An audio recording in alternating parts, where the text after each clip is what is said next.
Phineas and Ferb is back with a Disney Plus exclusive movie! Well, I haven't been expecting this movie.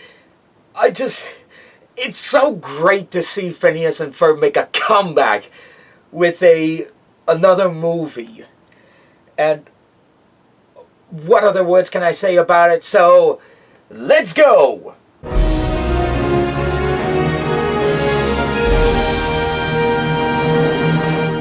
Phineas and Ferb, Candace Against the Universe. So, Candace Against the Universe is a new movie that just dropped on Disney Plus, which kind of takes place somewhere before the finale, but I think before or after the first Phineas and Ferb movie, Across the Second Dimension. I will need to look that up sometime after this review, or somebody who's a big Phineas and Ferb fan would probably tell me in the comments or whatever of the continuity of Phineas and Ferb, but whatever. We have Candace Against the Universe, a Disney Plus exclusive. It's probably unknown if it will even air on Disney XD or Disney Channel for that matter. But whatever, we get a new Phineas and Ferb movie. The story is focused on Candace, the teenage sibling of the Flynn Fletcher family, if I remember that right, whom is tired of running into the same scenario over and over again, where essentially her brother somehow managed to get away with building all of these insane inventions in their backyard, giving it a test run and running it basically for the whole day, and then suddenly when Candace tries to bust her brothers, the inventions are completely gone. While she talks with Vanessa, whom is the teenager of Dr. Heinz Doofenshmirtz, the crazy scientist that comes up with these weird inventions to essentially either humiliate his older brother or just to essentially try and take over the tri-state area. Because the world is a little bit too much, so tri-state area, it's good. Which I think is kind of the same scenario with Vanessa, because much like Candace, she's trying to bust her brothers, Vanessa is trying to bust Doofenshmirtz with his inventions.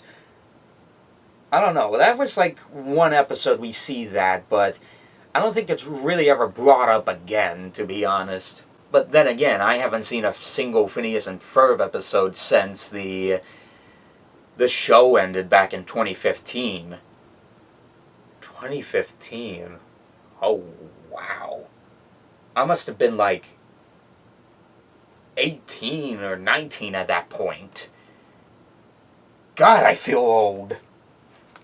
Anyways, Candace talks with Vanessa. There's a mysterious kind of spaceship in her front yard. As Candace gets into the ship, thinking that it was her brother's creations, which is kind of not, as they're flown up into outer space to some galaxy that Phineas and Ferb wind up tagging, thanks to a photo they winded up gathering of the spaceship's license plate number, and find out that it's being transported to another galaxy and planet, and all that. But it's up to Phineas and Ferb and Baljeet and Buford and Isabella and Dr. Doofenshmirtz, because apparently at the same time Phineas and Ferb built a teleporter expecting to go to that dimension, but wind up transporting them to Doofenshmirtz's place of business. So intriguing teleportation right there, but yeah, essentially Doofenshmirtz comes along with them with their spaceship as they travel to the galaxy to save Candace from wherever they're going to land at, unknowing that Candace winds up becoming the leader of a race of aliens looking for some sort of energy for their planet. And oh boy, what can you say about Phineas and Ferb that hasn't been spoken about already? A lot of things, to be honest, because this is a lot to take in. Again, before I sat down and saw the movie, I decided to kind of sort of watch a few episodes and try to jog my memory on what the show was like. A few episodes from season 1 here, a few episodes from season 2 here, and vice versa. The show, at least in my heart, still holds up. Again, like, before MLP, focusing on the rare area here, before MLP, I was a big fan of Phineas and Ferb. I was starting middle school, and normally middle school is like the time where you're not focused on like kid stuff. You're like the ones you want to get into the more mature stuff. You're like, I want to rock, and that stupid thing, you know. But I didn't care much for that stuff. I was into the cartoons. I was getting strongly into movies, hence my collection right here. But essentially, I was a big fan of Phineas and Ferb back then.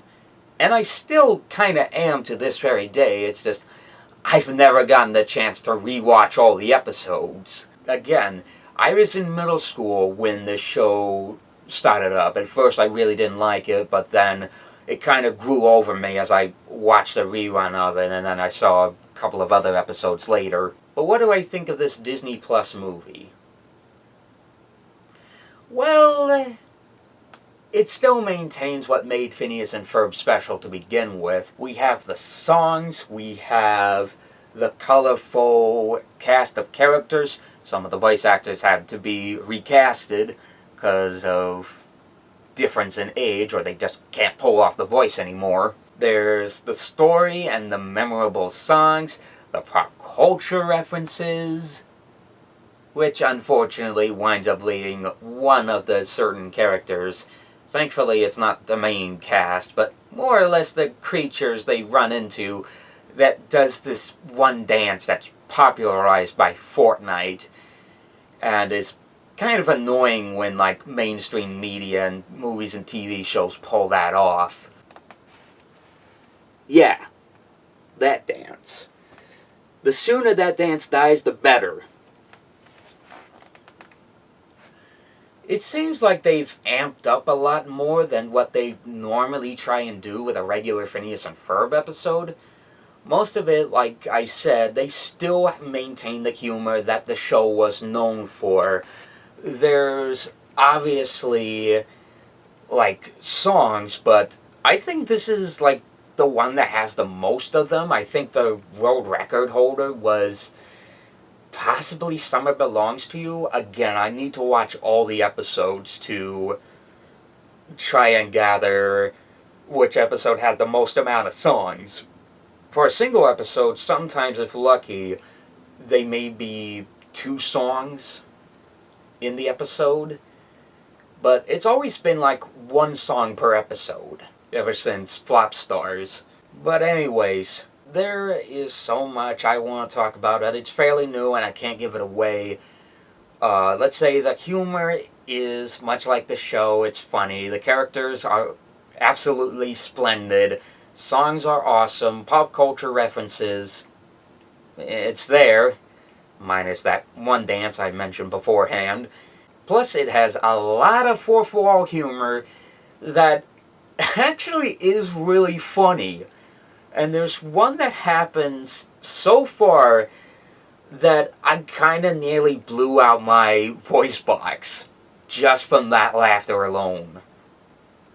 And if somebody could make like a huge video compiling of all the fourth wall jokes from this movie, I love you. But that aside, Candace Against the Universe. I can't really say if it's like buy on Blu-ray or whatever, but for the case of a Disney Plus movie, it could be either a Disney Plus, a Disney Mix, or a Disney Negative. No, Disney Mutual. So I guess we can say for this one is Phineas and Ferb, Candace Against the Universe is a Disney Plus.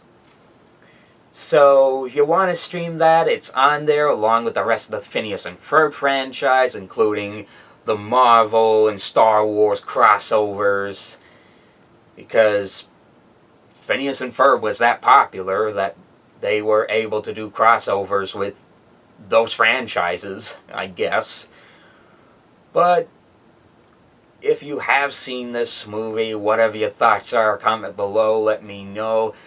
Or perhaps even better, for another question for you, what was the one thing you remember the most out of Phineas and Ferb? Whether it be a favorite episode, a favorite moment, favorite song, whatever. Thoughts are, comment below. And as always, if you like what you've seen here and you want to see more, wait until the end slate here if you want to see more. And as always, I'm the Ferb guy, and I'll see you guys for the next movie.